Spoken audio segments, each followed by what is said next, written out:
The most recent visit was yesterday at the Tampa Bay area. For more on federal response to the storm, we're joined by Caplin News DC Bureau reporter Anthony Cruz. Anthony?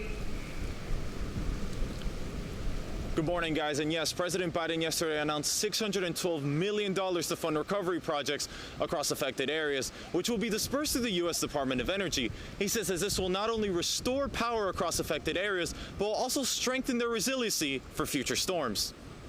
Moments like this, we come together to take care of each other, not as Democrats or Republicans, but as Americans. President Biden is calling for unity in the recovery efforts, as the White House calls on Congress to return to Washington to vote on more disaster relief funding. The House and Senate are in recess until November 12th. However, House Speaker Mike Johnson told CBS's Face the Nation with Margaret Brennan yesterday that ending Congress's October recess early to negotiate a disaster relief package would be, quote, premature, despite the idea getting bipartisan support. The Federal Emergency Management Agency, or FEMA, has said that it has enough for ongoing recovery operations, but will need additional funding in the future. The Biden administration says the Small Business Administration's disaster loan program will run out of money soon.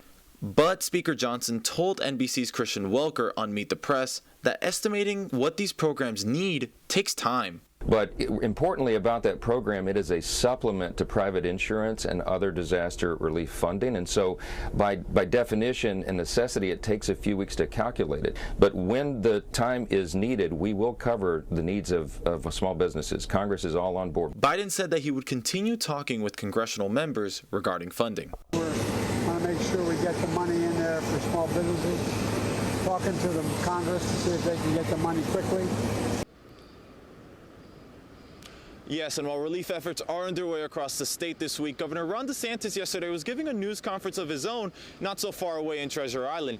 Though they did not meet, according to the White House pool report, President Biden said that they have, quote, gotten on very, very well throughout this time. Reporting for Caplin News live from Washington, D.C., I'm Anthony Cruz.